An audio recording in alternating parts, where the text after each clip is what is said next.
ازاي اعرف جوزي بيخوني في 7 علامات بس؟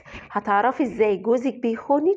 قبل ما ابدا الفيديو احب اقول لكم في نهاية هذا الفيديو راح اقدم نصايح مهمة جدا عن موضوع الخيانة الزوجية، فمش لازم تفوتكم ابدا.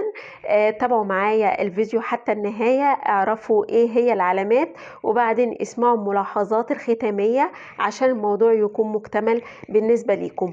بس قبل ما ابتدي الفيديو، لو اول مرة تشوفوني انا اسمي علا، ما تنسوش تشتركوا في القناة ولايك وشير لو عجبكم الفيديو. ازاي اعرف جوزي بيخوني؟ اول علامة هي تحسن مفاجئ في المظهر، فجأة يعتني بنفسه بشكل غريب، يهتم بملابسه بريحته، بيغسل اسنانه، بيتعطر بطريقة غريبة وتلاقيه شخص مختلف، بينزل جيم، خروجاته زايدة مع اصحابه، وده بيحصل على غير العادة. وده لو حصل فجأة ما كانش فيه كل الاهتمامات دي وفجأة بقى يهتم بكل اللي ذكرته، كده تحطي في بالك علامة استفهام.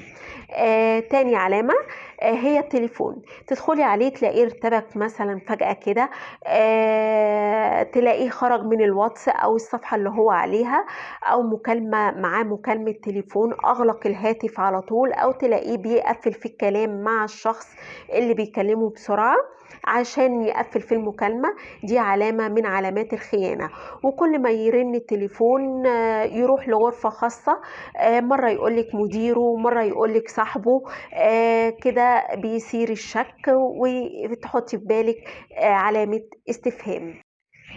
ثالث علامة هي النفور الدائم الملاحظ، وفتور من العلاقة والتعامل معاكي، يعني سريع الاستفزاز، طول ما قاعد سريع الغضب، بيتلكك على كل كبيرة وصغيرة في البيت، يدل هذا انه من جواه مش راضي عن هذه العيشة وغير راضي عن هذه العلاقة، وقرفان كده منك، واي شيء يستفزه، ونفور دائم على طول وغير طبيعي، وده يثير الشك، وهذه العلاقة تدل ان هذا الشريك بيحاول ينسحب من هذه العلاقة.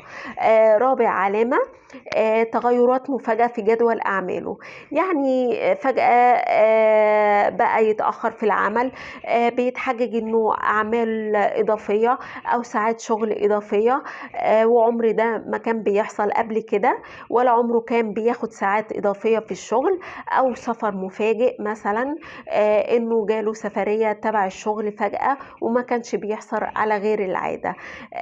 خامس علامة هي وجود مصاريف غير مبررة وغير متوقعة، فجأة بدأت تظهر مصاريف مش عارفين ايه هي المصاريف دي، بتتصرف في ايه، وملهاش اي مبرر، وبيصرف كل الفلوس وانتي مش عارفة الفلوس دي راحة فين، ولا اتصرفت فين، ولما تسألي عنها مش بيبقى عنده اي مبررات عنها، قد تثير الشك وعلامة استفهام. سادس علامة ذهنه تملي مشغول، باله تملي مشغول، طول ما قاعد معاكي هو تحسيه مش معاكي ومش منتبه لكلامك وسرحان، وتحسيه في وادي تاني وتركيزه قليل جدا معاكي، ده يثير الشك.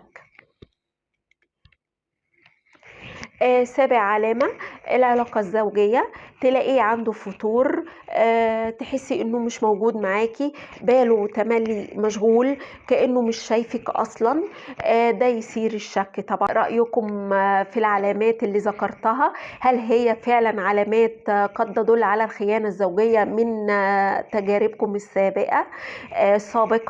يا ريت تشاركوا معانا بعض المواقف بشكل عام، والأحداث أكيد بدون تفاصيل شخصية لكن بشكل عام عشان الكل يستفاد من التعليقات أسفل هذا الفيديو.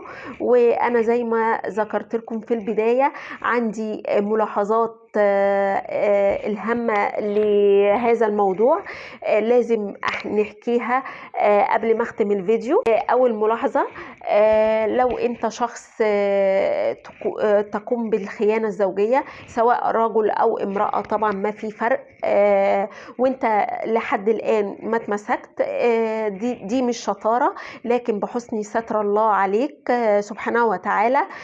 فعليك أولا تتوب إلى الله وتظبط علاقتك مع الله سبحانه وتعالى. وانت لو حسيت انك مش عاوز العلاقة دي انهيها فورا. ما في داعي تستمر انت قاعد بتخون فيها الطرف الآخر، لأن الله سبحانه وتعالى يقول: وإن الله لا يهدي كيد الخائنين. تاني ملاحظة، لو انت شخص تتعرض للخيانة الزوجية أو تعرضت بالفعل للخيانة الزوجية، مهم تعرف مش انتوا الخائنين، الشخص الآخر هو اللي خان، هو اللي خان العهد، هو اللي خان العقد اللي بينكم، فهو اللي يتحمل المسؤولية. احنا مش وظيفتنا نحاسبه ولا نعاقبه، احنا بإمكاننا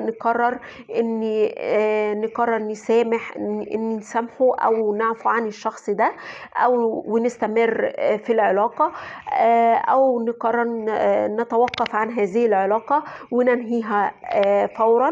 في الحالتين القرار لك، لكن المهم ان احنا ما نتمادى في لعب دور الضحية. نكون واعيين ونكون أقوياء في مواجهة الواقع ومواجهة الطرف الآخر. أنا بذكر إحنا وظيفتنا مش نحاسب ولا نعاقب ولا الفضيحة طبعا للطرف الآخر، لكن إحنا لدينا القرار بحياتنا. إحنا لقينا الخيانة من الطرف الآخر، عندنا القرار. وظيفتنا نسعد نفسنا، وظيفتنا نهتم بنفسنا، احنا ما نخون، احنا ما نكذب، احنا ما نخون الامانه ولا العهد. اذا الطرف الاخر خان دي مشكلته، ما مشكلتنا. وهنا وصلنا لنهاية الفيديو. لو عجبكم لايك، ولو انتوا جداد في القناة اشتركوا معانا واضغطوا على الجرس عشان ما تفوتكم الفيديوهات القادمة. لو تحبوا نعمل جزء تاني ونتعمق اكتر، عندي معلومات في غاية الأهمية عن طبيعة الخيانة وسيكولوجية الخيانة، وليه بتصير الخيانة على رغم ان بعض الاشخاص قد يكونوا ملتزمين دينيا واخلاقيا وسمعتهم طيبة، ومع ذلك قد يرتكب خيانة زوجية. هذا جانب نفسي ومهم لازم نفهمه عشان نتعامل معه ونتفاداه بشكل صحيح. اكتبوا لي في التعليقات واشوفكم على خير في فيديو جديد، وباي باي.